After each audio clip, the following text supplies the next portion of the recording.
ആണവ അന്തർവാഹിനികളുടെ കാര്യത്തിൽ ഇന്ത്യ വളരെയധികം പുറകോട്ടാണ് മറ്റ് രാജ്യങ്ങളെ കമ്പയർ ചെയ്ത് നോക്കുകയാണെങ്കിൽ. എന്നാൽ ഇത് പരിഹരിക്കാനായിട്ട് ഇന്ത്യ സജ്ജമായിരിക്കുകയാണ്. ഒരുപാട് ആണവ അന്തർവാഹിനികൾ ഇന്ത്യ നിർമ്മിക്കാൻ പോകുന്നു എന്നാണ് നമുക്ക് ലഭിക്കുന്ന വിവരം.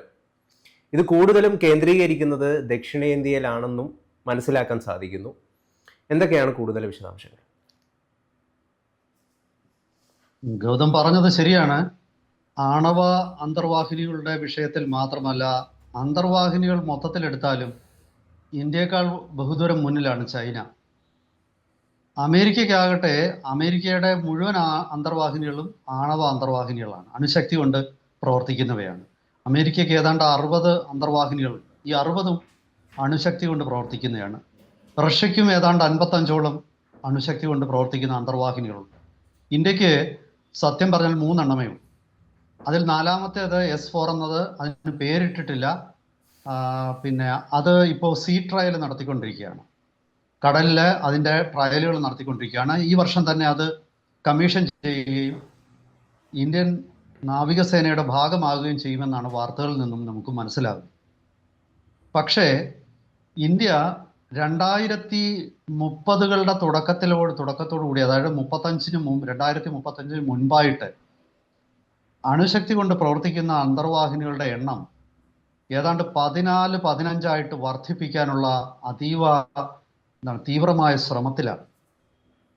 അതിൽ 4 SSBN എന്ന് പറയുന്ന കാറ്റഗറിയിലുള്ളതാണ്. അതായത് ഷിപ്പ് സബ്മേഴ്സിബിൾ ബലിസ്റ്റിക് ന്യൂക്ലിയർ എന്ന് പറയുന്ന ബലിസ്റ്റിക് മിസൈലുകൾ വഹിക്കുന്ന അന്തർവാഹിനികളാണ്. ആദ്യത്തെ 4 അതിപ്പോൾ ശരിയായിട്ടുള്ളത്. അത് പക്ഷേ അതിനേക്കാൾ വലിപ്പം കൂടിയ 4 ഉടൻ തന്നെ പണി തുടങ്ങിയിരിക്കുകയാണ്. S5 സീരീസിൽ പെട്ടത്.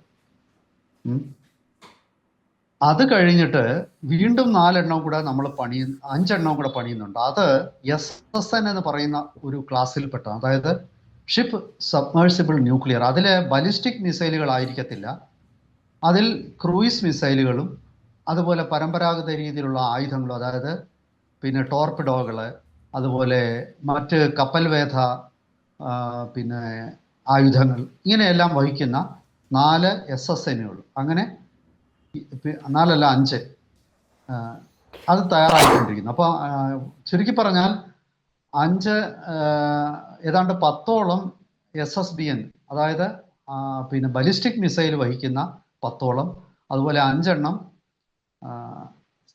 ക്രൂയിസ് മിസൈലും പരമ്പരാഗത ആയുധങ്ങളും വഹിക്കുന്ന അതുമായിരിക്കും. ഇവയൊക്കെ പണിഞ്ഞാൽ മാത്രം പോലെ ഇതിന് സുരക്ഷിതമായിട്ട് ഇത് സൂക്ഷിക്കാൻ ഒരിടം വേണം.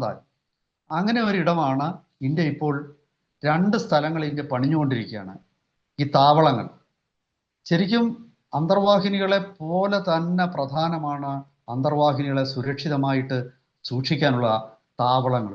ഇത് ഭൂമിക്കടിയിൽ തുരങ്കങ്ങൾ പോലുണ്ടാക്കി കടലിനോട് ചേർന്ന് അവ കടൽ തീരങ്ങളിൽ മലകൾ തുരന്ന് അവിടെ പിന്നെ തുരങ്കങ്ങൾ ഉണ്ടാക്കി അതിനുള്ളിലായിരിക്കും ഈ അന്തർവാഹിനികൾ കിടക്കുന്നത്. ഒരു കാരണവശാലും ശത്രുവിന് കാണാൻ പറ്റാത്ത രീതിയിൽ ഇവ കടലിലേക്ക് ഇറങ്ങുന്നതും ആ രീതിയിൽ തന്നെയാണ്. അപ്പോൾ ഇപ്പോൾ അതിനു വേണ്ടിയിട്ട് ഇന്ത്യക്ക് 2 പ്രോജക്റ്റുകളുണ്ട്. പ്രൊജക്റ്റ് വർഷ, പ്രൊജക്റ്റ് സീബേർഡ്. പ്രൊജക്റ്റ് വർഷ വിശാഖപട്ടണത്തിൽ നിന്നും ഏതാണ്ട് 50 കിലോമീറ്റർ തെക്കോട്ട് മാറി റാംപള്ളി എന്ന് പറയുന്ന ഒരു ഗ്രാമത്തോട് ചേർന്ന്, നമ്മുടെ ഈസ്റ്റേൺ നേവൽ ഹെഡ് ക്വാർട്ടേഴ്സ് എന്ന് പറയുന്ന വിശാഖപട്ടണത്തിലാണ്. അപ്പോൾ ഈ റാംപള്ളിയിലാണ് നമ്മുടെ ഒരു അന്തർവാഹിനി താവളം ഇപ്പോൾ ഉയർന്നു വരുന്നത്. അതുപോലെ തന്നെ കർണാടകത്തിലെ കാർവാർ എന്ന പ്രദേശത്തും. അങ്ങനെ 2 സ്ഥലങ്ങളിൽ ഇന്ത്യയുടെ അന്തർവാഹിനികൾ ഭൂഗർഭ അറകൾ, അതുപോലെ സമുദ്രത്തോട് ചേർന്ന് കിടക്കുന്ന, ഒരു കാരണവശാലും ശത്രുവിന് എളുപ്പത്തിൽ വന്നെത്താൻ പറ്റാത്ത ഈ 2 കേന്ദ്രങ്ങളിലായിരിക്കും ഇന്ത്യയുടെ ആണവ അന്തർവാഹിനികൾ ബഹുഭൂരിപക്ഷവും പിന്നെ സൂക്ഷിക്കുന്നത്. ഇതില് പ്രോജക്റ്റ് സീബേർഡിന്റെ പ്രോജക്റ്റ് വർഷയുടെ, അതായത് കാർവാറിന് പിന്നെ വിശാഖപട്ടണത്തുള്ള പ്രോജക്റ്റ് വർഷയുടെ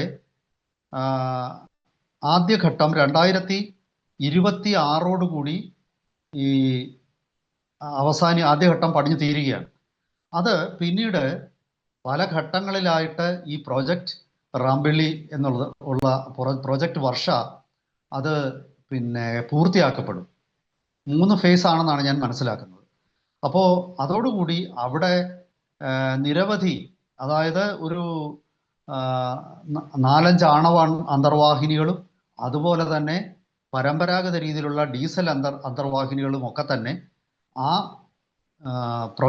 പ്രൊജക്റ്റ് വർഷയുടെ ഭാഗമായിട്ട് റാംബിള്ളിയിൽ നിർമ്മിക്കുന്ന ഭൂഗർഭ അറകളിലായിരിക്കും അവ പാർക്ക് ചെയ്യുന്നത്.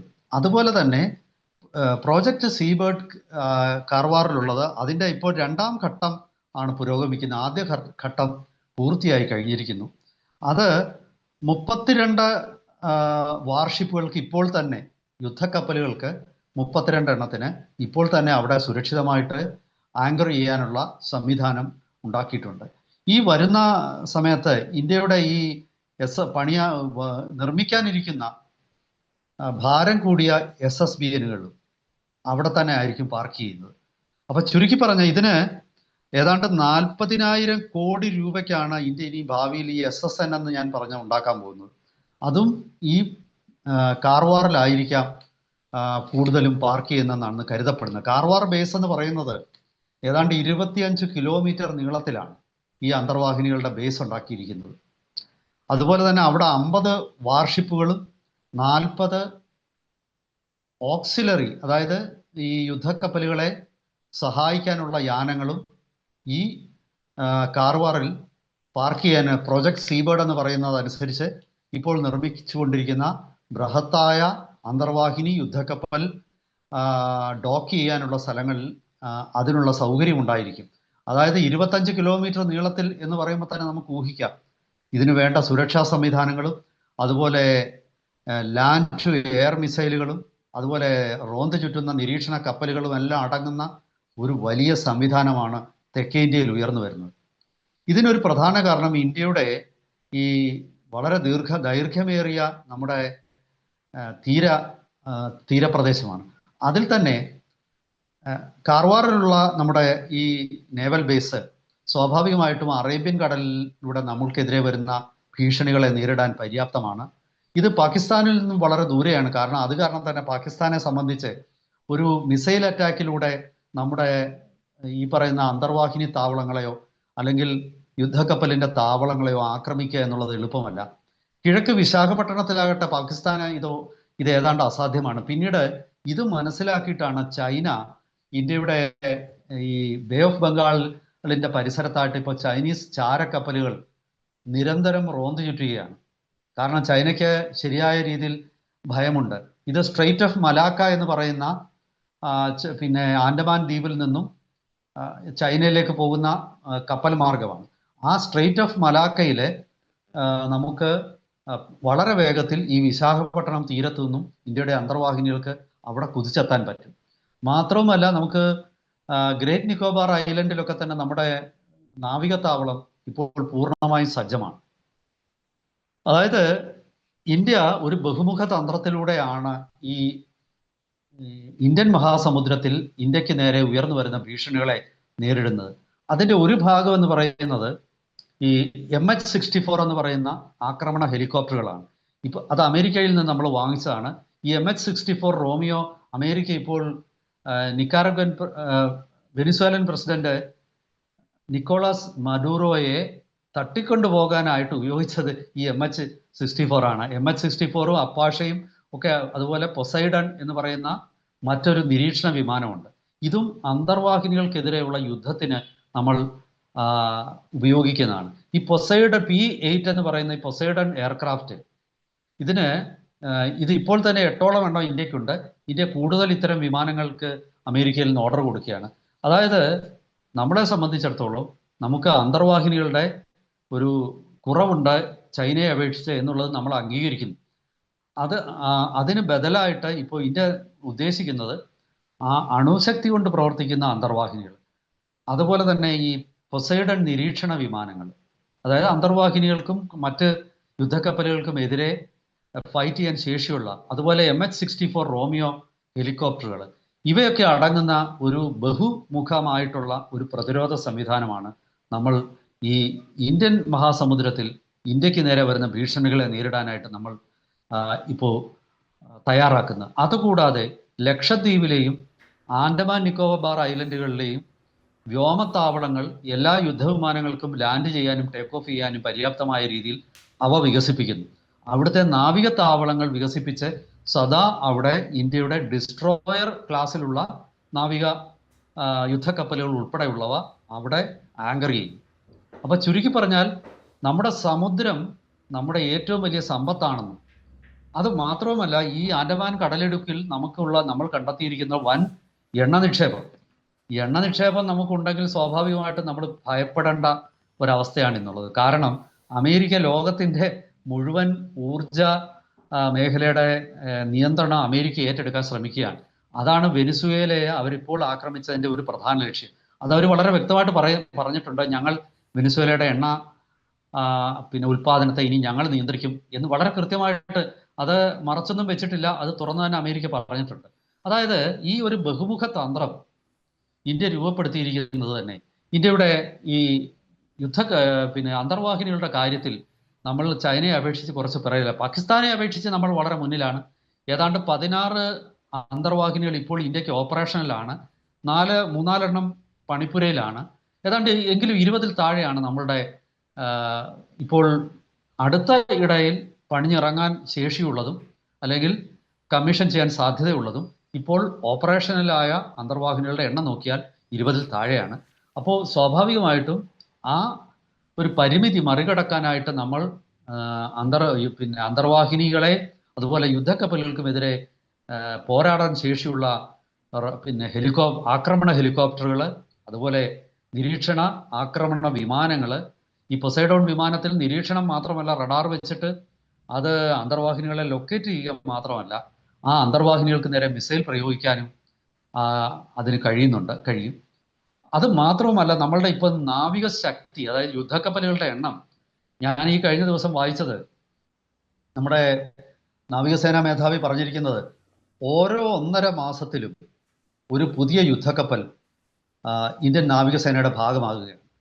അത്ര വേഗത്തിലാണ് നമ്മൾ യുദ്ധക്കപ്പലുകളുടെ എണ്ണം കൂട്ടിക്കൊണ്ടിരിക്കുന്നത്. യുദ്ധക്കപ്പൽ എന്ന് പറയുന്നത് നിസ്സാര കാര്യമല്ല. ഇപ്പോൾ ഒരു ഡിസ്ട്രോയർ എന്നത് ഏതാണ്ട് ഒരു 200 മീറ്ററൊക്കെ നീളം വരും. അതൊരു ചെറിയ വിമാനവാഹിനി കപ്പൽ പോലെ തന്നെ. അതുപോലെ തന്നെ നമുക്ക് വിമാനവാഹിനി കപ്പലുകളുണ്ട്.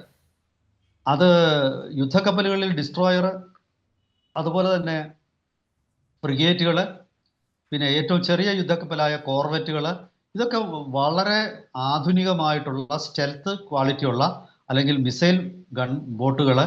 ഇതൊക്കെ തന്നെ നമ്മൾ അതിവേഗം നമ്മുടെ നാവികസേനയുടെ ഭാഗമാക്കിക്കൊണ്ടിരിക്കുകയാണ്. അതാണ് ഞാൻ പറഞ്ഞത്, ഓരോ 1.5 മാസത്തിലും പുതുതായി ഒരു യുദ്ധക്കപ്പൽ ഇന്ത്യൻ നാവികസേനയുടെ ഭാഗമാകുകയാണ്. വളരെ വേഗത്തിലാണ് നമ്മളുടെ ഈ യുദ്ധക്കപ്പലുകളുടെ എണ്ണം കുതിച്ചു വരുന്നത്. പക്ഷേ ഇതൊക്കെ പറയുമ്പോഴും ചൈന ഈ നാവിക ശക്തിയുടെ കാര്യത്തിൽ അമേരിക്കയുടെ മുന്നിൽ എത്തിയിരിക്കുകയാണ്. അതാണ് നമ്മൾ ശ്രദ്ധിക്കേണ്ടത്. അതായത് ലോകത്തിലെ ഏറ്റവും വലിയ നാവികസേനയോടാണ് സത്യത്തിൽ ഇന്ന് ഇന്ത്യ പോരാടുന്നത്. ചൈനയ്ക്ക് ഒരു 350-ലധികം യുദ്ധക്കപ്പലുകളും മറ്റ് അന്തർവാഹിനികളും ഉൾപ്പെടുന്ന ഒരു ഫ്ലീറ്റാണ് ചൈനയുടേത്. 200 എന്നുള്ള ഒരു പരിമിതവും എന്നാൽ ഒട്ടും മോശമല്ലാത്തതുമായ ഒരു എണ്ണത്തെയാണ് ഇന്ത്യ ലക്ഷ്യം വെക്കുന്നത്. കാരണം ഇന്ത്യയെ സംബന്ധിച്ചിടത്തോളം ഇന്ത്യ ആഗ്രഹിക്കുന്നില്ല. പക്ഷേ സ്വയം പ്രതിരോധത്തിന് വളരെ കൃത്യമായിട്ട് നമുക്ക് പ്ലാനുണ്ട്. നമ്മുടെ ഏറ്റവും വലിയ അഡ്വാൻറ്റേജ് ഈ ലക്ഷദ്വീപും ആൻഡമാൻ നിക്കോബാർ ദ്വീപ സമൂഹങ്ങളുമാണ്. അതായത് ഇവിടെ ഇത് 2 വലിയ യുദ്ധക്കപ്പലുകൾ പോലെയാണ് പ്രവർത്തിക്കുന്നത്. ഇന്ത്യക്കെതിരെയുള്ള വെല്ലുവിളികളെ ഇവിടെ നിന്ന് കരയിൽ സ്ഥാപിച്ചിരിക്കുന്ന മിസൈലുകൾ ഉപയോഗിച്ച് അവ ഇന്ത്യയിലേക്ക് എത്തുന്നതിന് മുമ്പ് തന്നെ അവയെ നശിപ്പിച്ചു കളയാനുള്ള ആയുധശേഷിയും അതുപോലെ ജിയോഗ്രഫിക്കൽ അഡ്വാൻറ്റേജും, അതായത് ഭൂമിശാസ്ത്രപരമായ ഒരു മേൽക്കൈയും ഇന്ത്യക്കുണ്ട്. ഇതാണ് ഇന്ത്യക്ക് നൽകുന്ന മറ്റൊരു ആത്മവിശ്വാസം. ചൈനയെ സംബന്ധിച്ചിടത്തോളം ചൈനയ്ക്ക് ഇന്ത്യയുടെ നേരെ പോരാടണമെങ്കിൽ ഇവിടം 2 മറികടക്കാതെ പറ്റില്ല. എന്തായാലും ശരി, വരുന്ന ദിവസങ്ങളിൽ ഈ നാവികസേനയുടെ മുന്നേറ്റത്തിന്റെ പുതിയ വാർത്തകളുമായിട്ട് നമുക്ക് പ്രേക്ഷകരെ സമീപിക്കാം.